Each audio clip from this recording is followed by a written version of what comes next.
जय श्री सीताराम जी महाराज की जय हो। श्री रामचरितमानस में एक पात्र जामवंत जी हैं। ये जामवंत कौन थे, इनका जन्म कैसे हुआ था? कहा जाता है कि एक बार ब्रह्मा जी को जमहाई आई थी और ब्रह्मा जी के जमहाने से जो वायु निकली उसी से जामवंत जी का जन्म हुआ, इसीलिए इन्हें जाम्बवान भी कहा जाता है। यह जामवंत सतयुग में भी थे, त्रेता युग में भी थे और द्वापर युग में भी थे। सतयुग में जिस समय महाराज बलि को नापने के लिए वामन भगवान ने अपना विशाल रूप धारण किया था,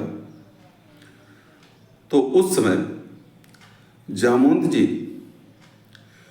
एक पल में भगवान के उस विशाल रूप का 21 बार परिक्रमा किए थे। यह जाम्बवान सतयुग में भी उपस्थित थे। त्रेता युग जब आया तो उसमें भगवान राम की सेना में शामिल हुए। जब सुग्रीव जी से मित्रता होती है तो सुग्रीव के मंत्रिमंडल में जाम्बवान या जामवंत जी सबसे विशेष बुद्धिमान थे। जामवंत जी ही योजनाएं बनाते थे। जिस समय सीता जी की खोज की बात की जाती है, उस समय सुग्रीव जब अपनी सेनाओं को भेजने लगे तो उसमें जामवंत जी को भी भेजते हैं। सुनहु नील अंगद हनुमाना, जामवंत मत धीर सुजाना, सकल सुभट मिले दक्षिण जाओ। जामवंत, नल नील, अंगद, हनुमान, इनकी सेना बनाकर सुग्रीव जी कहते हैं कि आप लोग दक्षिण दिशा की तरफ जाइए और सीता जी के विषय में सबसे पूछिएगा। जब समुद्र जी के किनारे सभी वानर निराश असहाय हो जाते हैं कि संपाति कहते हैं कि जो नागे सतजोजन सागर, जो ये 100 जोजन सागर को नागेगा वहीं रामचंद्र जी का कार्य कर सकता है। तो सभी बंदर अपने अपने पराक्रम को बता रहे थे कि मैं एक छलांग में 10 जोजन जाऊंगा, कोई कहता था एक छलांग में 25 जोजन जाऊंगा, कोई कहता था 50 जोजन जाऊंगा। ऐसे समय में जामवंत जी ने ही हनुमान जी को जगाने का प्रयास किया। कहीं रीछ पति सुनु हनुमाना, काचुप साधि रहो बलवाना। हनुमान जी के उनको बल का याद जामवंत जी ने ही दिलाया। और उसके बाद हनुमान जी जामवंत जी से कहते हैं, जामवंत मैं पूछूं तो ही उचित सिखावन दीजिए। हे जामवंत, मुझे उचित परामर्श दीजिए कि मुझे करना क्या है।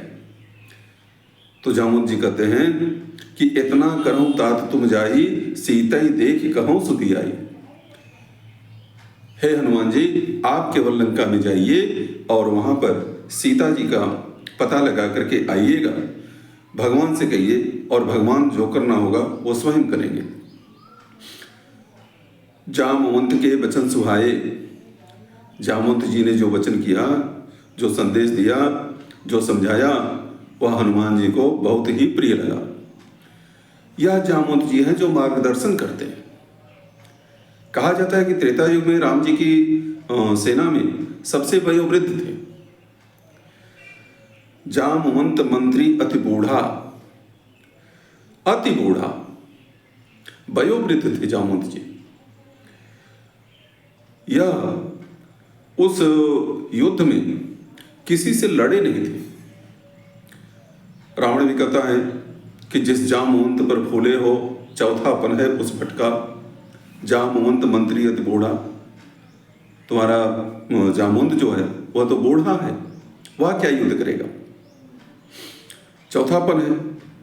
जामवंत के अंदर पराक्रम था, रावण ने भी सुना होगा लेकिन करा अब तो उसका चौथापन है, वो क्या करेगा। पूरे रामायण में जामवंत जी किसी से युद्ध नहीं करे थे, लड़े नहीं थे। जब इंद्रजीत नागपाश में सबको बांध दिया था, भगवान को भी मूर्छित कर दिया था, उस समय जामवंत जी ने उसका पैर पकड़कर घुमा कर केवल फेंका था और वह लंका में आकर गिरा और मूर्छित हो गया था। ये जो है रावण से भी युद्ध करते समय एक घूसा केवल रावण को मारे थे, उसे भी मूर्छा आ गई थी। जामवंत ने युद्ध क्यों नहीं किया? क्या वो बहुत अधिक बूढ़े हो गए थे, बहुत कमजोर थे, युद्ध लड़ नहीं सकते थे? ऐसी बात नहीं थी। जामवंत अपनी बराबरी का किसी को समझते ही नहीं थे, कोई योद्धा ही उनकी बराबरी का नहीं था जिससे वो युद्ध करें।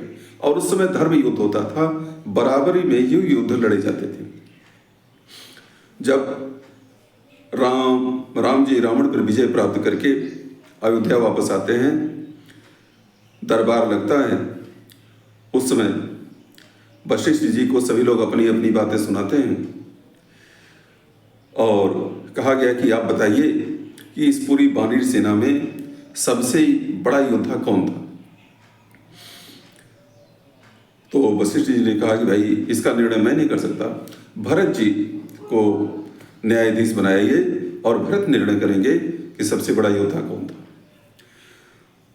तो भरत जी ने सब बातें सुनी और सुनने के बाद उन्होंने कहा कि पूरे युद्ध में मुझे केवल 2.5 योद्धा दिखाई दिए। एक योद्धा वह था जिसका कोई जोड़ीदार ही नहीं मिला कि युद्ध में वह लड़ सके, वह जामवंत जी थे। दूसरा योद्धा वह था जो पूरी सेना के सामने बिना अस्त्र शस्त्र के आया और युद्ध करता रहा, भले ही वीर गति को प्राप्त हुआ, वह कुंभकर्ण था। तो 2 तो हो गए, आधे कौन बचे?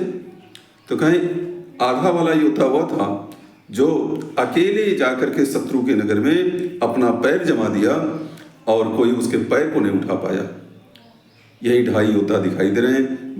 बाकी जो हैं लक्ष्मण जी हैं या भगवान हैं, तो ये तो भगवान के अवतार हैं। हनुमान जी हैं तो वे भी अवतारी पुरुष हैं, योद्धा के रूप में बसे ही। कहा जाता है कि जामवंत जी की लड़ने की इच्छा पूरी नहीं हुई और उन्होंने भगवान से कहा, जब भगवान बंदर भालुओं की विदाई कर रहे थे तो उस समय जामवंत जी ने कहा कि प्रभु युद्ध तो राम रावण का ही हुआ, लेकिन मेरी लड़ने की इच्छा पूरी नहीं हुई। भगवान ने कहा कोई बात नहीं, यह द्वापर में कृष्ण अवतार जब मैं लूंगा तो तुम्हारी इच्छा पूरी करूंगा। उस समय द्वापर में जब कृष्ण अवतार हुआ तो सेवंतक मणि की खोज में भगवान कृष्ण उस जामवंत की गुफा में प्रवेश करते हैं और वहाँ जामवंत से उनकी लड़ाई होती है। कहा जाता है कि 18 दिनों तक लड़ाई हुई, तब जामवंत को थकान महसूस हुई और उन्होंने कहा क्या कृष्ण अवतार हो गया क्या? तो भगवान मुस्कुराए और जामवंत जी ने कहा कि प्रभु अगर आप वास्तव में कृष्ण हैं तो हमें त्रेता युग वाला दर्शन कराइए। वहाँ पर राम जी का उन्हें दर्शन हुआ। जामवंत ने अपनी पुत्री का विवाह कृष्ण से कर दिया और सेवंतक मणि दे दिया। यह जामवंत इतने पराक्रमी थे, इतने लंबी आयु वाले थे कि सतयुग में भी थे, त्रेता में भी थे और द्वापर तक भी थे। यह भगवान की सेवा में लगे हुए थे। बाकी बातें अगले भाग में करेंगे। जय जय श्री सीताराम जी महाराज की जय हो।